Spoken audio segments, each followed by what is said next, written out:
సభ చారిత్రాత్మకమైన సభ. భవిష్యత్ తరాలు గుర్తుపెట్టుకుంటాయి ఇవాళ జరిగిన ఈ సభ. ఎందుకంటున్నానంటే ఈ ఫ్యాక్టరీ తెలంగాణలోనూ ఈ ప్రాంతంలోనూ నవశకానికి నాంది పలుకుతున్నది. ఒక కొత్త శకం ఆవిర్భవిస్తుంది. తెలంగాణ వ్యవసాయం అభివృద్ధి కావాలంటే ఏమేమి జరగాలి అన్నదాన్ని 360 డిగ్రీల కోణంలో ఆలోచించి కేసీఆర్ గారు తీసుకున్న ఒక్కొక్క చర్య అద్భుతమైన ఫలితాలు ఇస్తూ ఈ ప్రాంత వాసుల జీవితాల్లో గొప్ప మార్పులు తీసుకొస్తుంది. నీళ్ళు ఇచ్చారు. వాళ్ళ నిజంగా కాళేశ్వరం 3 సంవత్సరాలలో పూర్తయిందంటే కేసీఆర్ గారు ఎంత తపన పడ్డారు, ఎంత తాపత్రయపడ్డారు, ఎంత నమ్మకం ఉంటే అది హరీష్ రావు గారికి అప్పచెప్పారు. ఆయన ఎంత శ్రమించారు, ఎంత శ్రమిస్తే ఎన్ని డిపార్ట్మెంట్లను సమన్వయం చేస్తే, విద్యుత్ కావచ్చు, ఇరిగేషన్ కావచ్చు, రకరకాల డిపార్ట్మెంట్లను సమన్వయం చేస్తే 3 సంవత్సరాలలో ఒక బహుళార్థ సాధక బహుళ ఎత్తిపోతల ప్రాజెక్టుని 3 సంవత్సరాల్లో పూర్తి చేయడం వెనుక ఎంత నిబద్ధత ఉండాలి, ఎంత తపస్సు ఉండాలి, ఎంత తపన ఉండాలి, ప్రజల మీద ఎంత ప్రేమ ఉండాలి. అంత ప్రేమ ఉంటే కాళేశ్వరం సాధ్యమైంది. మామూలుగా తిట్టడం, వారవడం, మైకులు పట్టుకుని ఉపన్యాసాలు చెప్పడం చాలా తేలిక. మాట్లాడడం చాలా తేలిక, ఫలితాలు చూపించడం చాలా కష్టం. అట్లా అద్భుతమైనటువంటి ఫలితాలు చూపించారు. చెరువులను బాగు చేసినారు, కరెంటు బాగు చేసినారు. వీటన్నిటితో పాటు పంట మార్పిడి జరగాలి. అందరూ వరే పండిస్తున్నారు. దాని నుంచి ఇప్పుడు వాళ్ళ మద్దతు ధర అనేది కేంద్రం చేతుల్లో ఉన్నది, లేదా మన ఎరువులకు సంబంధించి కేంద్రం చేతుల్లో ఉన్నది.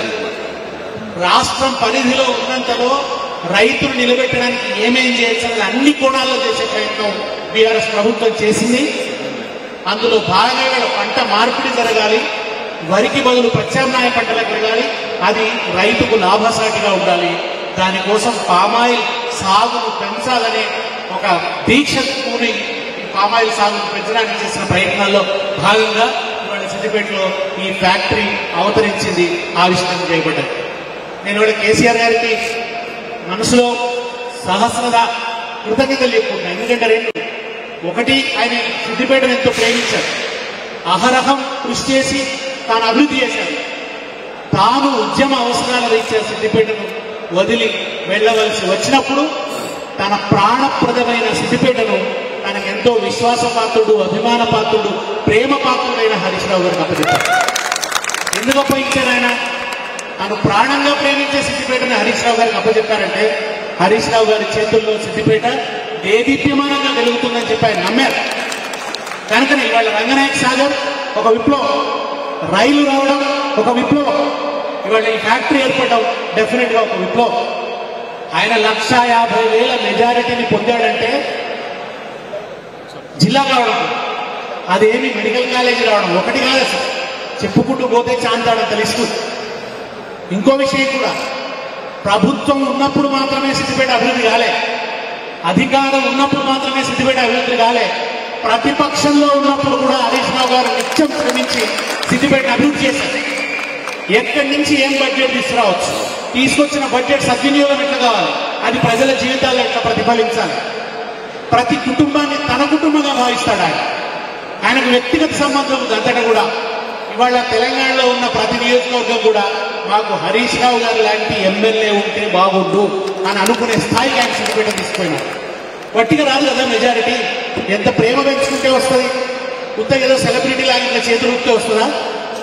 వచ్చేసేదో ఫ్లెక్సీలు పెడితే వస్తుందా? పై మాటలతో వస్తుందా? కాదు కదా. తెలంగాణ ఉద్యమం ప్రారంభమైన ఉద్యమం కోసం ఆయన రాజకీయాల్లో ప్రవేశిస్తే ఈ రోజు వరకు ఆయన ఓటమి ఎరుగని నాయకుడు. ఓటమి అనేది సిద్దిపేట అంచులకి హరీష్ రావు దరిదాపుల్లో కూడా వస్తుందంటే ప్రజల గుండెల్లో ఆయన గూడు కట్టుకొని ఉన్నాడు. దాని వెనుక ఆయన తదేక దీక్ష ఉన్నది, నిరంతర శ్రమ ఉన్నది. ఆయన వ్యక్తిగత జీవితాన్ని వదులుకొని ప్రజల మధ్యనే ఉంటూ నిరంతరం ప్రజలే శ్వాసగా ఆయన పరితపిస్తున్నాడు. వెనుక ఇవాళ సిద్దిపేట కానీ ఇన్ని కోణాల్లో అభివృద్ధి ఉంది. తెలంగాణ అభివృద్ధిలో కూడా కేసీఆర్ అడుగుదాడల్లో ఆయన చేసినటువంటి కృషి అడుగడుగున ఇవాళ కనబడుతున్నది.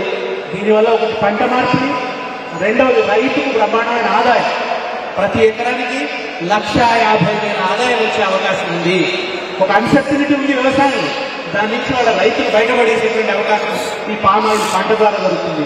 దీని నుంచి పామాయిల్ వస్తుంది, దీని నుంచి మన కాస్మెటిక్ ఆయిల్ వస్తుంది, దీని పిప్పి నుంచి పశువులకు అవసరమైనటువంటి ఫీడ్ తయారవుతుంది, దీని నుంచి కరెంటు దీనికి ఈ ఫ్యాక్టరీ నడవడానికి సంబంధించిన ఇంధనం తయారవుతుంది. కాలుష్యం లేదు, జీరో వేస్ట్. ఇక్కడ ఉన్నటువంటి ఈ ప్రాంత వాసులకు ఎటువంటి సమస్య కలగదు ఫ్యాక్టరీ వల్ల. ఎన్ని కోణాలు ఆయన జాగ్రత్తలు తీసుకున్నారు. ఈ ఫ్యాక్టరీ ఏర్పడడం వల్ల ఈ చుట్టుపక్కల ప్రాంతాల్లో పెద్ద వికాసం వస్తుంది. ఈ నర్మెట ఇవన్నీ కూడా పట్టణాలుగా మారిపోతాయి. రేపు ఇక్కడ అద్భుతమైన ఉద్యోగులు వస్తుంది, లోకల్ వాళ్లకు అవకాశాలు వస్తాయి. ఇన్ని కోణాల్లో ఆలోచించి ఈ ఫ్యాక్టరీని ఇక్కడ తీసుకొచ్చారు. దీన్ని వెంటపడి ఎక్కడ ఉత్తమమైన టెక్నాలజీ ఉంది, ఎవరు బెస్ట్ కాంట్రాక్టర్ వెతికి తీసుకొచ్చి వాళ్ళ చేతుల్లో పెట్టారు. రాష్ట్రంలో ఇతర చోట్ల ఉన్నటువంటి రాష్ట్రంలో దేశంలో ఇతర ప్రాంతాల్లో ఉన్న ఫ్యాక్టరీల కంటే ఎక్కువ ఉత్పత్తి వస్తుంది ఈ ఫ్యాక్టరీ నుంచి రేపు. దానివల్ల రైతుకి ఎక్కువ ఆదాయం వస్తుంది. ఒక గోద్రేజ్ వాళ్ళు వచ్చి ఈ ఫ్యాక్టరీ చూసిపోతున్నారు, ఒక పతంజలి ప్రొడక్ట్స్ వాళ్ళు వచ్చి ఈ ఫ్యాక్టరీ చూసిపోతున్నారంటే కేసీఆర్ గారు చెప్పినట్టు దేశానికి మోడల్ గా తెలంగాణను నిలిపారు హరీష్ రావు గారు, కేసీఆర్ గారి వారు చేసినటువంటి అద్భుతమైనటువంటి కృషి. కనుక ఈ ఫ్యాక్టరీ ఏర్పాటు